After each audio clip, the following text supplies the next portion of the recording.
Alright, what's happening, y'all? It's your boy Rico from Street Scores coming with a film session, another one. We're going to take a deep dive into how Curtis Samuel will fit in Scott Turner's offense. I'm very excited. You're going to hear me talk about Terry Mclaurin and the quarterbacks throwing to him because that's going to matter a lot. It's not just Curtis Samuel doing it by himself, so we have to look at him in the lens of the fact that Terry Mclaurin is going to be taking a lot of attention away from him, and now he finally has quarterbacks, unlike in this film, that are going to be able to get him the ball while he's open. And within the Street Scores film session, you know the channel members are going to get double the content, double the length, so the general public will be getting his 2019 breakdown when Scott Turner was the offensive coordinator for the Panthers the last 4 of the games that season. But channel members will get that along with a lot of his great plays that he had in 2020, which was his best season last year, and including the game that he had against us where he broke off for 3 big plays. So as always, go become a channel member so you get the full length film sessions. Shouts out to all of my channel members, man. Gotta give y'all extra content because originally I was just gonna only study his film from the 2019 season when Scott Turner was his offensive coordinator while they were still working together. But I figured I need to do something else for the channel members, so went back and looked at a lot of his 2020 tape, and we're gonna break some of that down as well. And a Street Scores film session would not be a Street Scores film session without some statistics added in before we even get started. First of all, Curtis Samuel in 2020 on deep targets, which is 20 or plus yards, had a 99.9 receiving grade from Pro Football Focus that's tied first in the NFL. So not only is he this versatile in the backfield type of guy that you just hand him the ball in the backfield or working out of the slot, he's also one of the better deep threats in the NFL. And according to Pro Football Focus, he was tied as one of the best, if not the best, deep targets last season. And it's going to be really interesting to project where he is. I think he's going to be literally everywhere. As you'll see on this tape, he'll be in the slot and the outside, literally lined up in the backfield as a running back. And that's why they brought in Adam Humphries to potentially be the pure slot so that they can allow Curtis Samuel to work everywhere. Because of course Curtis Samuel is arguably his deadliest from the slot, but if we have a pure slot in Adam Humphries, if he's able to stay healthy, that allows you to use Curtis Samuel in various ways, which I'm gonna show y'all in this breakdown. Also, Pro Football Focus Fantasy Football noted that Curtis Samuel had the highest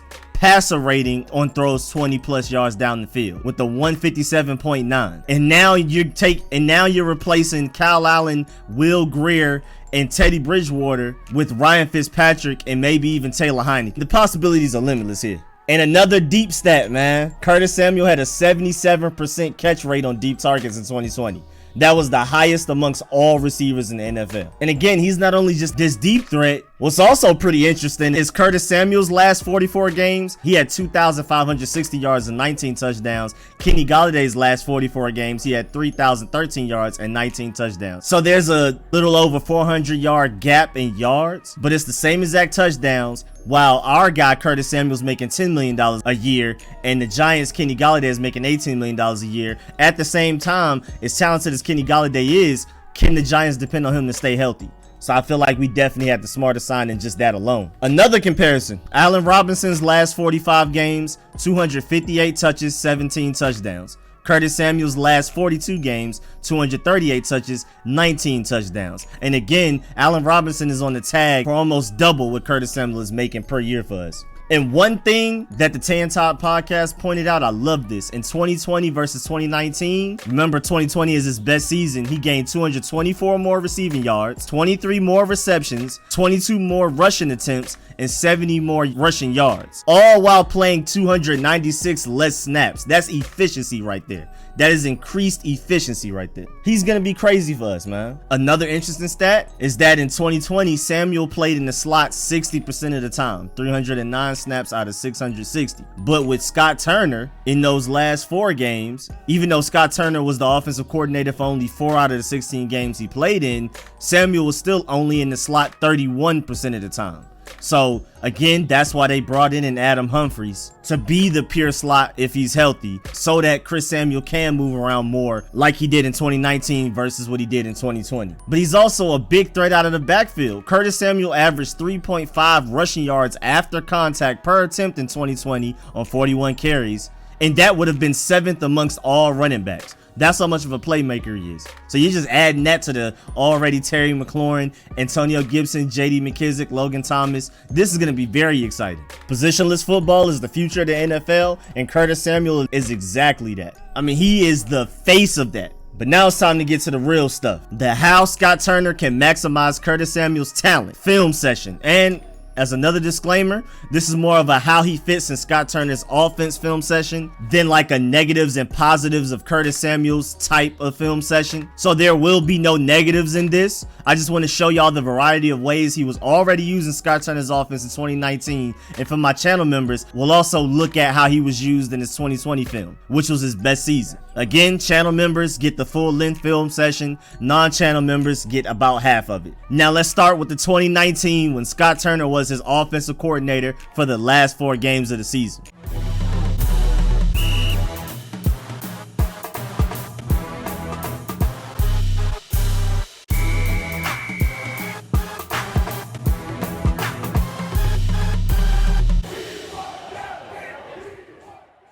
Right here, he's the outside receiver, and in this play, he's showing his ability to separate in man coverage.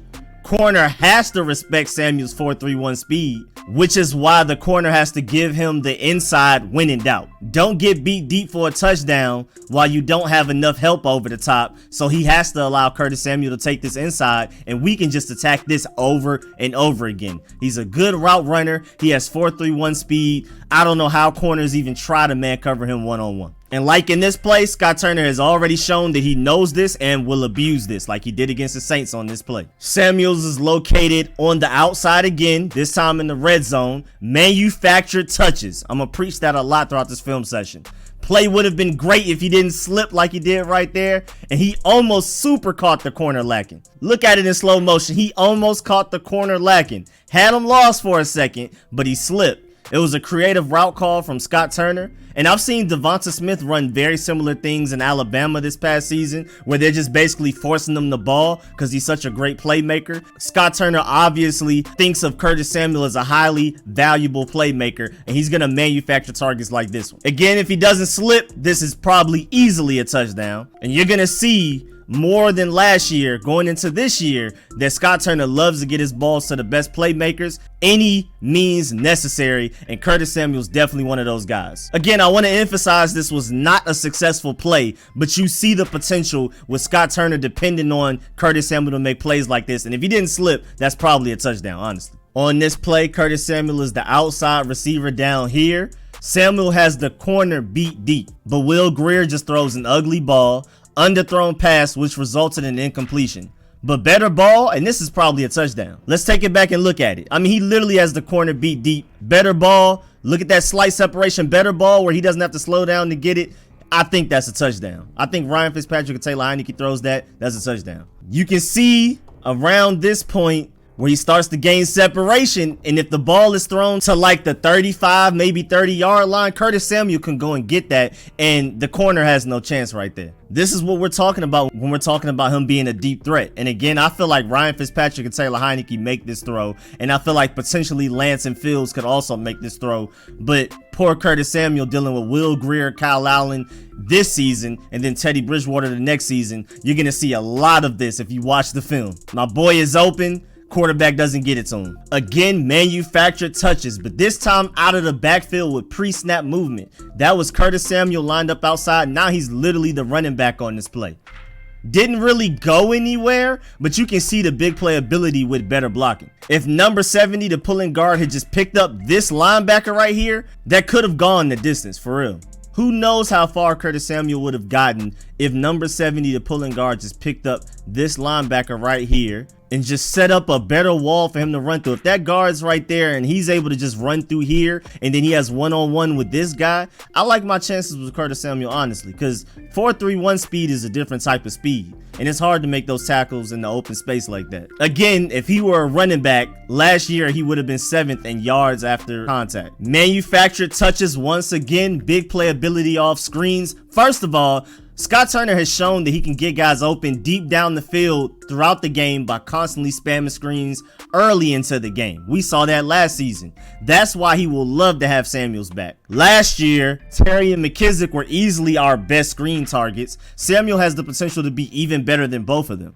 He's just better built for it. And I prefer Terry to get as many targets in the real passing game as possible and to take less accumulated hits in the screen game. But to this actual play, Samuel breaks this off if the O-line doesn't fold and allow this defensive lineman to blow up the play. If not for that defensive lineman right here blowing up this play, if the O-line wasn't so sorry, there's enough space to make something happen here for Curtis Samuel.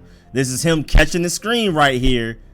And if it weren't for this defensive lineman, this guy's going to block him. It's a one-on-one for Curtis Samuel with this safety right here. I believe that's Malik Hooker.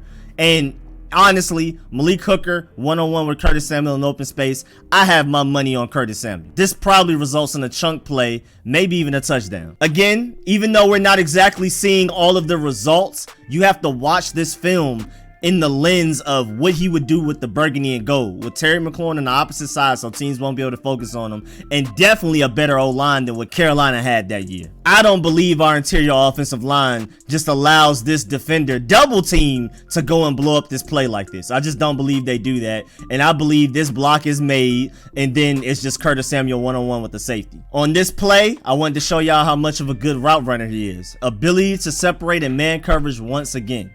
Now, this isn't technically a manufactured target exactly, but I love how Scott Turner, with this bunch formation to the left, has Curtis Samuel run over the middle of the field by himself, allowing him to work in space and make a play. The other two receivers are essentially just distractions who are asked to just get out of the way and let Samuels work in space. Go make a play. Very awkward route and situation, but at the end of the day, his speed, route running, and ability to separate gets him open to be the QB's best friend on this play. The QB's when in doubt target. Fitz is gonna love him, man. Again, Curtis Samuel is in the middle, but they break him off in the middle in like a almost kind of rub crossing route type of situation. If Fitz is gonna love him, you can depend on him to be open in man almost every play. Also, I like how he secures the ball expecting to get hit. You can see it better from this angle, how he goes up and gets the ball and makes sure he secures it before he gets hit. Because you know, we've had problems with pass receivers trying to hurry up and make a play and turn around before they secure the ball. It ends up being incomplete after they get hit. Or they just drop it. Now, I've shown y'all how he can get open against man coverage. Now also watch him get open against zone. This is him lined up on the outside, and just watch how he finds the nice open spot.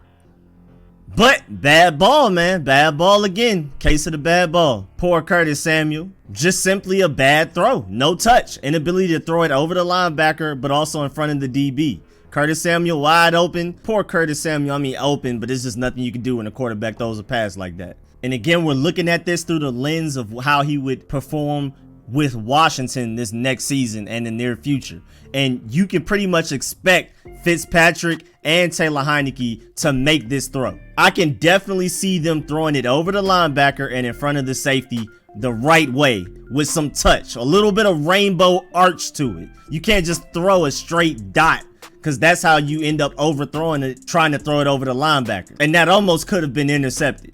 But again, I just like the fact that Curtis Samuel has the ability to find the soft spots and zone coverages. He knows where he should be. He's aware of it. And it's very important for a receiver to show his chest to the quarterback so that the quarterback knows he's open and knows that he's ready to receive the ball. But poor Curtis Samuel, poorly thrown ball, it's not his fault. Again, looking at it through the lens of the burgundy and gold, you can pretty much expect Fitzpatrick and Heineke to make this throw, and this is a nice little chunk play right here. Here's some of that deep threat ability that I was talking about with those stats. Curtis Samuel at the top of the screen working from the outside, one-on-one in man coverage, and it's just not fair. But again, terribly thrown, underthrown ball. Poor Curtis Samuel. He had Buddy beat. Look how exhausted Buddy looks after this play. He's like, thank goodness. Oh my Lord, I almost lost my career right there. Curtis Samuel at the top of your screen, one-on-one, man coverage. Can't cover him one-on-one on the outside, especially deep. I mean, 4.31 speed, good route running, good release. Look at this separation, bro. Look at this separation, and then just an underthrown ball. It's so sad to see it. And there's only two reasons this isn't a touchdown. One, poorly thrown ball, which is obvious. as shown plenty of times throughout this film session. We could easily expect better QB play than this going into 2021. Number 2, safety help. And you can't really use safety help against Samuels for Washington. Again, look through the lens of Washington, because who's going to help the corner covering Terry on the other side of the field? And if you have a safety over top of both of them, then everything underneath is open, including the run game. But again, you can't cover them deep one-on-one on the outside. It's just too much separation, big play waiting to happen, especially with the QB like Ryan Fitzpatrick. Ryan Fitzpatrick is going to take advantage of this. If there's anything that Ryan Fitzpatrick will do, he'll see one-on-one man coverage and throw it up there. And Curtis Samuel has shown that he can easily gain separation in one-on-one situations. Now, I love this play. Pre-snap motion, manufactured touches, and Curtis Samuels as a running back. Curtis Samuel originally lined up outside, motions to the backfield as the running back. The running back, I believe that's Christian McCaffrey, motions out as the receiver. This is the type of creativity you expect from a Scott Turner. And I love this play. Nice little screen design for Curtis Samuel to make something shake out in the wide open space. And you see the yards after contact that we talked about. Scott Turner loves to get creative with his play calling and formations, man. And I do a very detailed dive into Scott Turner's offense and his creativity and ability to disguise his intentions in my Scott Turner offense breakdown video from a while ago. So if you want to learn more in-depth details and see more examples of what Scott Turner's offense should look like, go check that video out. But right here, the defense has no idea what's about to hit them with all of this pre-snap movement. Let's just start with that. With the pre-snap movement, what is going on? Why is the running back out wide? Why is the wide receiver now in the backfield? Then now why is the running back coming back as the ball is being snapped to potentially take a handoff? It's just too much going on for the defense to calculate exactly what to stop. And it freezes the defenders, especially the linebackers. And with the offense being so unpredictable, the defenders have to play balance, which is easy to attack. They're not able to dedicate all of their resources and attention to stopping one thing. They have to play balanced every play because you never know what you're going to get hit with. And I know this screen was like the last thing that they expected. You could tell just by the linebackers and all the DBs backing up. This screen was the last thing they expected. And I love how the pre-snap motion is used in a way that right before the ball is hyped, Scott Turner's offense is giving the defense a certain look, and then right before the ball is hyped, they motion into where they really want to be, and the defense doesn't have enough time to communicate which adjustments they need to make because the ball is already being hyped. And on top of all of that, Curtis Samuel becomes the running back on this play. The defense doesn't know what to expect. They probably watch him to make sure he doesn't get the ball directly in a handoff, and once he doesn't, they probably divert all of their attention to the other players. They're panicking. Meanwhile, Curtis Samuel is getting open on a screen underneath in the middle of the field. And with some blockers and his 4.31 speed, he's able to pick up 12 yards on 2nd and 11 for a first down. And the thing I'm the biggest fan of about how Scott Turner runs his offense, now that this play has gashed them a little early into the game, this play will always be a threat to the defense. It'll always be in the back of their minds for the rest of the game to watch out for it. And that split second of worrying and thought process blockage could be the difference in allowing a big play or not, whether we run this exact play or not. And again, like I'll break down in my Scott Turner offense, we may run this exact same play out of a completely different formation and look. Defenses don't know what to stop. Some more manufactured touches right here, big playability, and you're seeing it from all different types of looks. Every play I've shown y'all so far has looked different. Defenses get headaches playing against Scott Turner. We just need the right talent to bring his vision to reality. This is Curtis Samuel right here, and he's gonna motion over right before the ball is hiked and take the direct handoff, and look what he can do in open space. Look at Curtis Samuel getting the ball out of the backfield on a misdirection. Him in open space is pretty much a mismatch. Just give him the ball in space and let him pick up yards. But even so, just this 7-yard gain in the red zone where getting yards is even harder to get is impressive in itself. Because when you're in the red zone, it's just less space for the defense to cover. Windows get tighter. There's just less space for the offense to open up. And they still find a way to pick up a nice 7-yard gain. And again, I love how he finds ways to get open for the QB.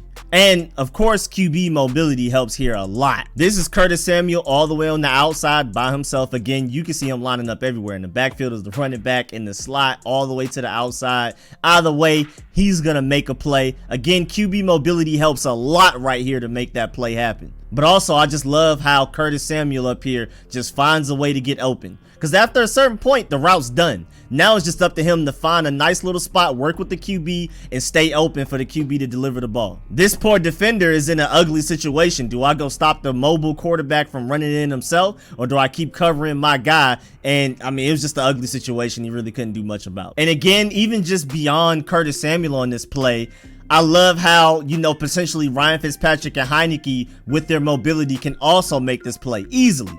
And red zone efficiency will shoot up because of guys like Curtis Samuel who's able to get open, and having mobile quarterbacks like Ryan Fitzpatrick, Taylor Heineke, and potentially a guy in the draft that we can groom. And it's not just better quarterback play overall, it's the fact that we have Curtis Samuel. Again, you can't double Terry in the red zone now. Otherwise, if you run zone on Curtis Samuel in the red zone, he's gonna find a spot and show his chest to the quarterback and get open like he did on this play.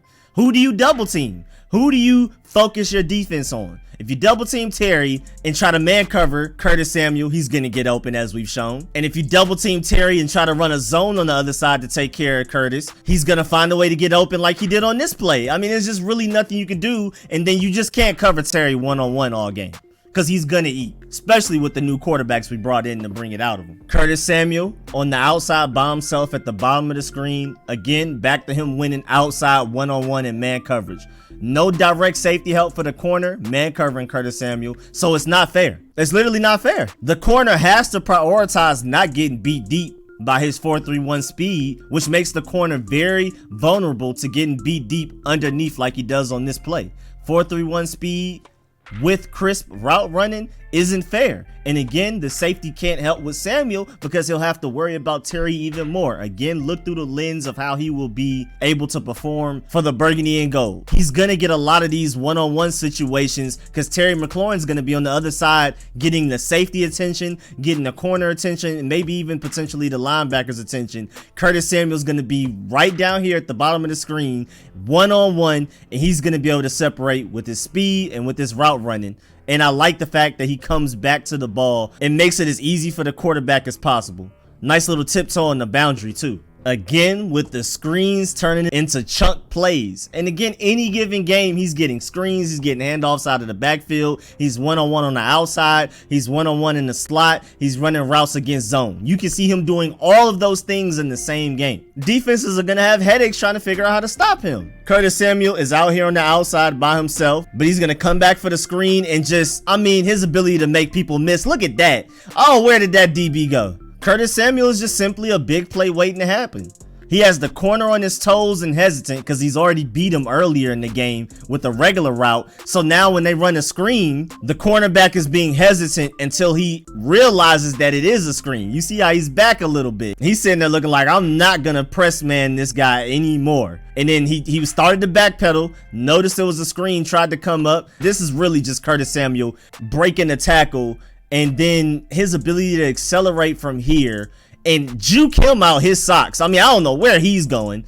And then these are the chunk plays we're talking about with Curtis Samuel. Just get him the ball and let him work. You don't even have to really think too hard. If Curtis Samuel has the ball in his hands, good things happen. But that's the end of this film session. Please get in the comment section and let me know how you feel about Curtis Samuel's potential and Scott Turner's offense. Again, if you're a channel member, you got the full film session. If you're not a channel member, you only got the 2019 season analysis. Go become a channel member so you can see what he did in 2020. Most importantly, what he did against us in 2020, because oh my lord, it was bad. And mind you, we had the number 3 defense overall last season, the number 2 pass defense, and Curtis Samuel made it look like we didn't, with very little help around him compared to what he's going to have here with Terry Mclaurin, Kelvin Harmon, and Cam Sims potentially, Antonio Gibson, J.D. McKissick, who are also very good pass catching backs, and potentially a healthy Adam Humphries. But most importantly, Terry Mclaurin and better QB play.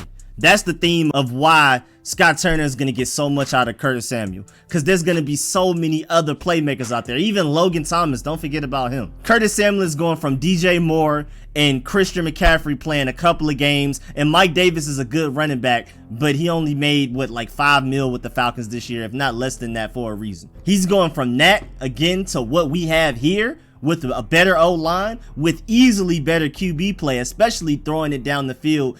And we talked about it earlier, he's statistically one of the best, if not the best, deep field targets deep threats in the NFL. So I'm expecting great things from Curtis Samuel and the Scott Turner offense. So again, get in the comment section and let me know how you feel about all of this. Please like this video if you liked it. If you learned anything, please subscribe if you haven't. Hit the bell next to the subscription button so you get a notification every time I release a film session like this one, every time I release one of my last 2 mock drafts, every time I schedule a live stream and start up a live stream. And y'all already know I'm gonna keep hitting y'all with all of the updates, informative and opinionated videos, man. The content does not stop, man. I really appreciate y'all. As always, man, I really appreciate everybody that pulls up to every video, every live stream, and leaves a like and shares it out to everybody they know so we can add more family members to the Street Scores family. And as always, man, I really appreciate everybody that donates. Big shouts out to all of my sponsors. I hope y'all enjoyed the full-length version of the film session. And of course, man, big shouts out to all of my Pro Bowl sponsors whose names you see scrolling on the screen right now, man. I really appreciate all y'all. I'll catch y'all later.